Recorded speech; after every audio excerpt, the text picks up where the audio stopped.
नमस्कार, NMF news पर आप सभी का बहुत स्वागत। मैं हूं आपके साथ अभिषेक पंडित। अगस्त का महीना था, साल था 2024, जब बांग्लादेश में अपने लाखों की संख्या में छात्रों के नाम पर प्रदर्शन देखा था। उसके बाद शेख हसीना की सत्ता का वहां से तख्ता पलट हुआ और शेख हसीना तब से ही निर्वासन में है, वो भारत में है। उस मामले को लेकर इंटरनेशनल कोर्ट में एक मामला चल रहा था। मामला था सेना के खिलाफ। ये आरोप लगाया गया था कि सेना ने जबरन वहां छात्रों की हत्याएं की हैं, जबरन मतलब उनके ऊपर बहुत सारे अत्याचार किए हैं। इस मामले को लेकर अब ऐसा कहा जा रहा है कि इंटरनेशनल कोर्ट की तरफ से बांग्लादेश के लगभग 150 सेना के अधिकारियों या फिर सरकार से जुड़े जो अधिकारी हैं उनके खिलाफ चार्जशीट दाखिल करने की तैयारी में है। क्या कुछ पूरा मामला है बांग्लादेश से जुड़ा हुआ और मौजूदा वक्त में क्या कुछ इसे लेकर बांग्लादेश में हलचल है और इसके बाद क्या कुछ बांग्लादेश में हो सकता है, उस विषय पर चर्चा करेंगे। मेरे साथ सीधे जुड़े हैं बांग्लादेश से सलाहुद्दीन शोएब चौधरी जी, संपादक हैं ब्लिट्ज के। सर बहुत स्वागत आपका। निपुण आलम बयान जी हैं, विदेशी मामलों के जानकार। सर आपका भी बहुत स्वागत। सलाहुद्दीन जी, मैं सबसे पहले आप ही के पास आऊंगा। क्या कुछ पूरा मामला है, थोड़ा विस्तार से आसान भाषा में समझाइएगा। क्या कुछ हुआ था, फिलहाल क्या चल रहा है?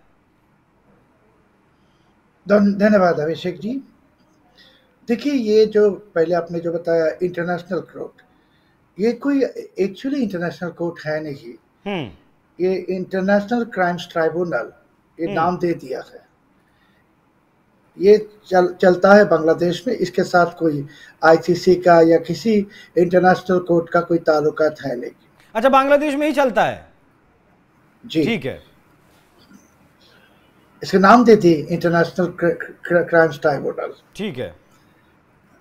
अभी जो इसमें पहले 3 दिन पहले इस कोर्ट से ही बांग्लादेश की 25 सेना अधिकारी ऑफिसर्स के खिलाफ वारंट इशू कर दी।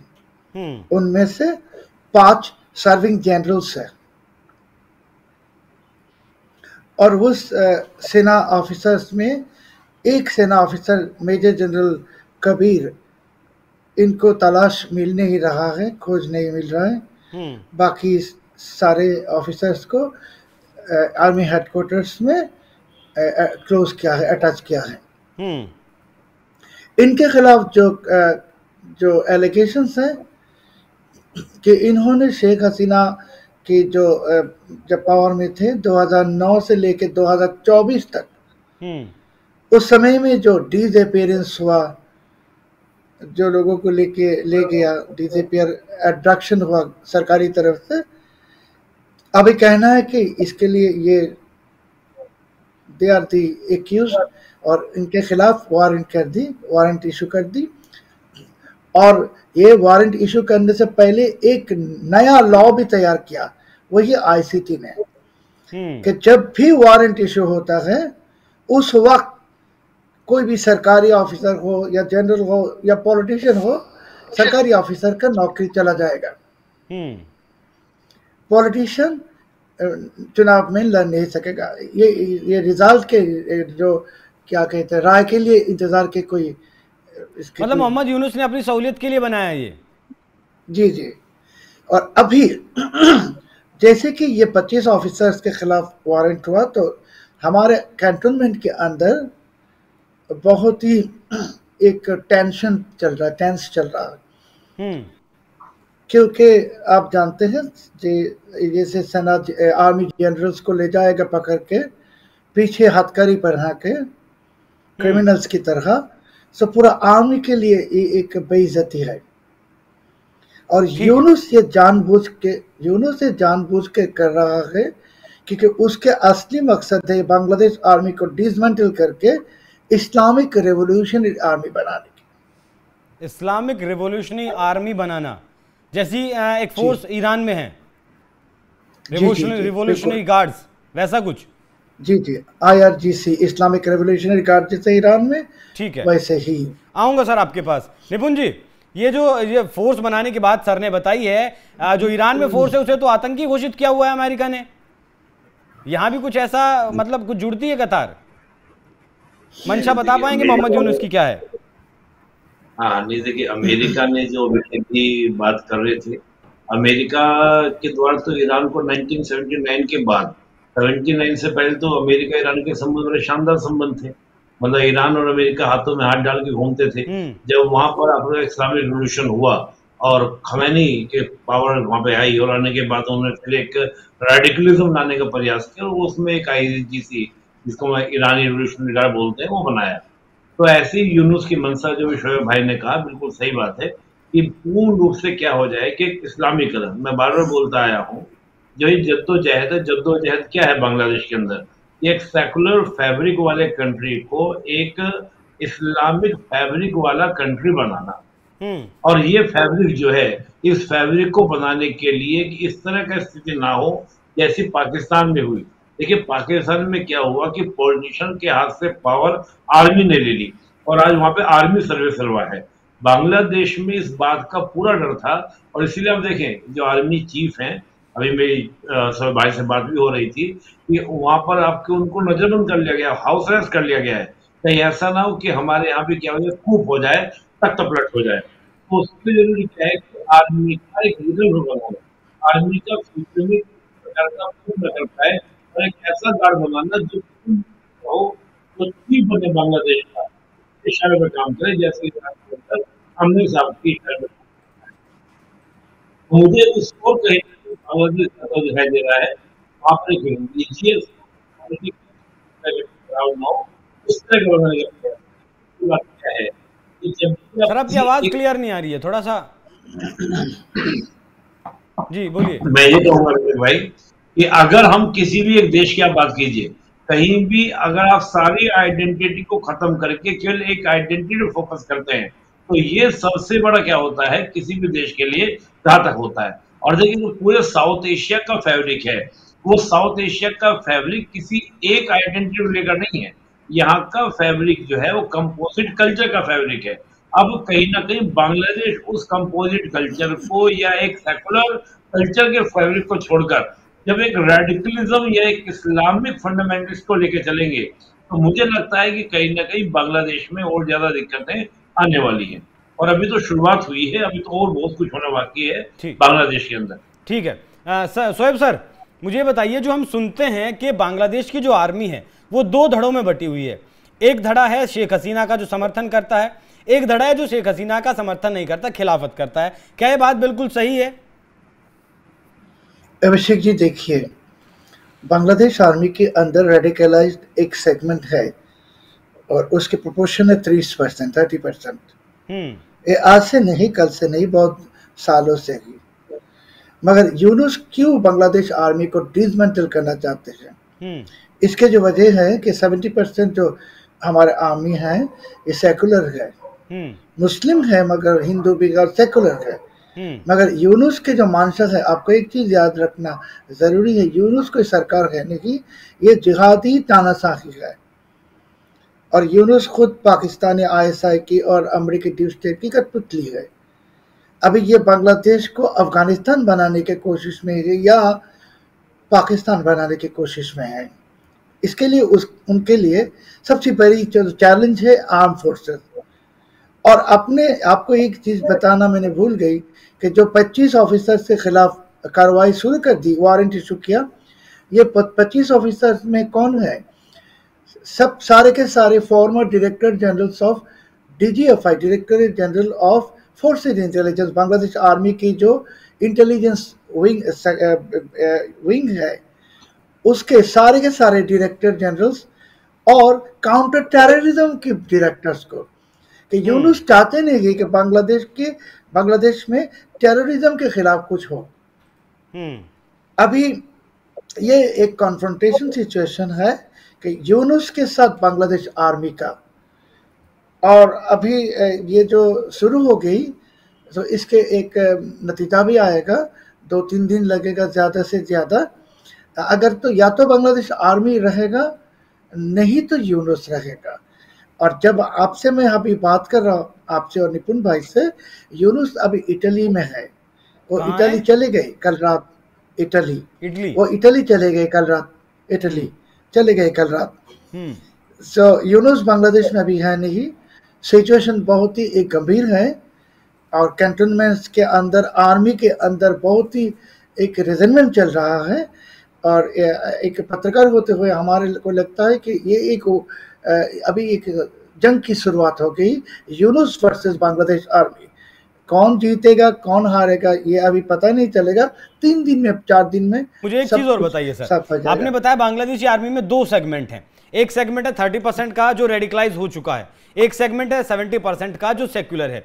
ये जो मौजूदा वक्त में सेना प्रमुख थे या फिर हैं जिन्हें हाउस अरेस्ट करने की बात कही जा रही है, वो इस 70% में से थे या 30% में? देखिए, ये जो अभी जो सेना प्रमुख जनरल वाकरुज्जमान, उनको हटाने के लिए बहुत महीनों से कोशिश चल रहा था। क्यों हटाना चाहते हैं उन्हें यूनुस जी? क्योंकि जनरल वाकरुज्जमान ये चुनाव की मांग कर रहे थे, यूनुस को प्रेशर कर रहे थे, इलेक्शन दे दो। वो हसीना जी की जो पार्टी है अवामी लीग, इसको बैन करने के खिलाफ है वाकरुज्जमान।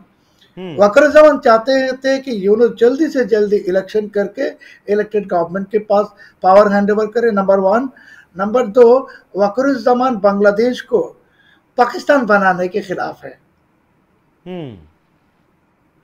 सो Bangladesh arm forces also, Bangladesh army, ये बांग्लादेश को कोई पाकिस्तान बनाने के फेवर में है नहीं। और इसके लिए ये यूनुस अभी वाकरुज्जमान को हटा के कोई इस्लामाबाद के जो कठपुतली है, कोई जनरल है, उसको बैठाने की कोशिश में है। ठीक है, मैं तो उस जनरल का नाम बता नहीं सकता हूँ, बताऊंगा नहीं, मगर सबको पता है कौन है। मगर मैंने जो कहा, ये जंग की शुरुआत हो गई आर्मी वर्सेस ये यूनुस के जिहादी तानाशाही। अभी कौन जीतेगा कौन हारेगा? आर्मी वर्सेस यूनुस की जब लड़ाई होगी तो आर्मी का तो समझ आता है, आर्मी तो ठीक है, यूनुस के पीछे कौन लड़ेगा आर्मी से? यूनुस के पीछे बांग्लादेश में जो इसके जो सपोर्टर बेस यूनुस के 0.02%। मैंने पहले बहुत प्रोग्राम्स में बताया, निपुण भाई थे उस प्रोग्राम्स में भी।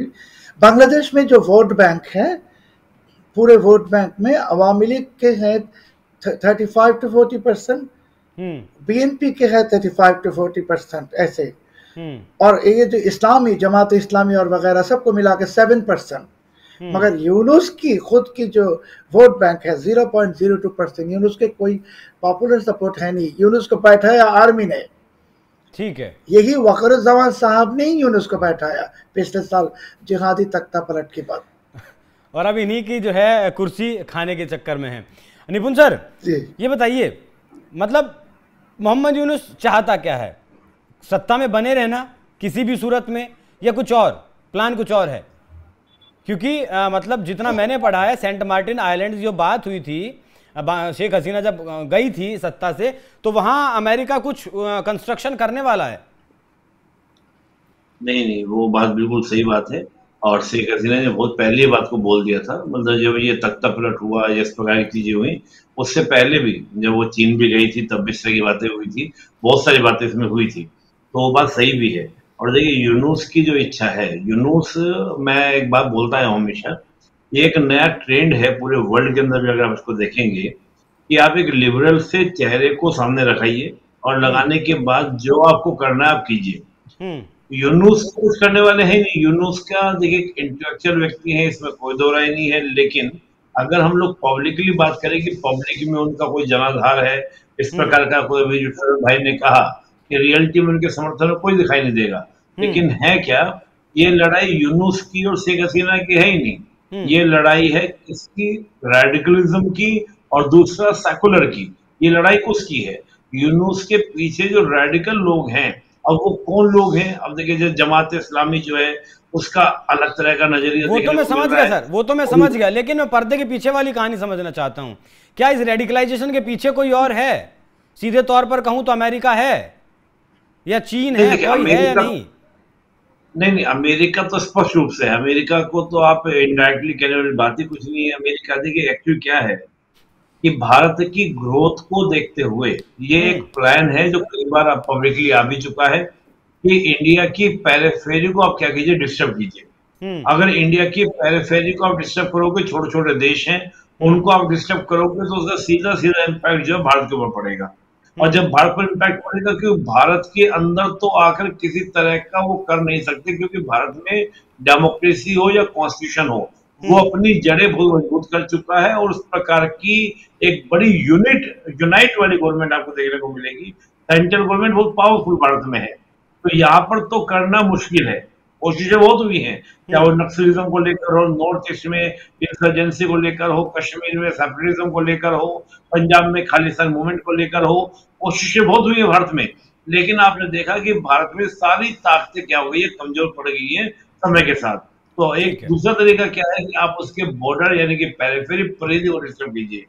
तो ये जो सब कुछ हो रहा है वो भारत को सीमाओं में रखने के लिए, भारत को डिस्टेबलाइज करने के लिए, ठीक है, डिस्टेबलाइज करने के लिए, फिर सीमाओं में रखने के लिए।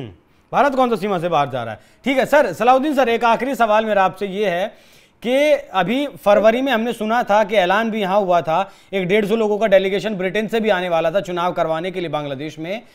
वो असल में मुझे जो आपने बताया और जो निपुण जी ने बताया, मुझे ऐसा लगता है कि वो चुनाव होने देना नहीं चाहते मोहम्मद यूनुस। और अगर इस तरीके की एक्सलेशन होता है सेना के बीच और रेडिकलाइज लोगों के बीच, अगर ये होता है, फिर ऐसे में सेना शासन करेगी या कौन शासन करेगा? अभिषेक जी, मैं आपको जस्ट 2 मिनट में सब एक्सप्लेन करता हूँ। जब पिछले साल जिहादी तख्तापलट हुआ, उसके पीछे अमेरिकी डीप स्टेट थे, पाकिस्तान ISI थे, और चीन ने उस वक्त समझा कि एक मौका है कि यूनुस को लेके भारत को कुछ करे बिगड़े। सो यूनुस तो चले गए चीन और जाके भारत के खिलाफ बयान भी दी। बाद में चीन को पता चला कि ये यूनुस तो अभी म्यांमार घुसना चाहते हैं, म्यांमार के बाद ये चीन घुसेगा अमेरिकन को लेके। सो चीन को पता चल गया कि ये यूनुस तो कुछ नहीं, इसके पीछे जो है ये चाइना को बर्बाद करना चाहते, भारत को भी बर्बाद करना चाहते हैं। अभी आपने जो सवाल पूछा कि चुनाव वाला, देखिए मैंने बहुत दफा पहले कहा कि यूनुस को ये कहानी है नहीं अलीबाबा 40 चोर की। सो यूनुस वो अलीबाबा है, इसके साथ 40 चोर है, और इसमें एक चोर है खुद अमेरिकी डीप स्टेट और डोनाल्ड ट्रंप। ये लूटने के लिए आया बांग्लादेश में। अभी जो बांग्लादेश आर्मी जो प्रेशर कर रही थी यूनुस को इलेक्शन होल्ड करने के लिए, इसके लिए यूनुस नाराज हो गया आर्मी के ऊपर, और ये आर्मी के साथ जो अभी लफड़ा शुरू कर दी।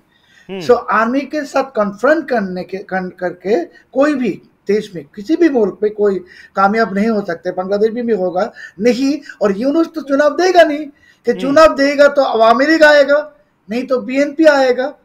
ये तो दोनों पार्टी में कोई आएगा, आने से बात तो ये यूनुस के बात सुनेगा नहीं। मगर यूनुस के मानसा है, यूनुस तो कह दी, ये जो अमेरिका गया था मेहदी हसन को लोग चाहते हैं उसको 5 साल 10 साल 50 साल वो पावर में बैठे रहे। देखिए ये बुढ़े की 87 ईयर्स उसकी उम्र है, वो 50 साल पावर में रहने की इतनी लालची है कि यूनुस ने 90,000 करोड़ डॉलर्स स्मगलिंग कर दिया बांग्लादेश में, बांग्लादेश से पिछले 14 महीने में। वो सब बिजनेसेस उसके अपनी कंपनी से लिया, मैन पावर बिजनेस भी ले लिया। ये एक फ्रॉड है यूनुस। और मैंने जैसे कहा अलीबाबा है, इसके साथ 40 चोर है, और इसके एडवाइजरी जो काउंसिल में कोई बांग्लादेशी है नहीं, सब foreign passport holder, foreign citizen.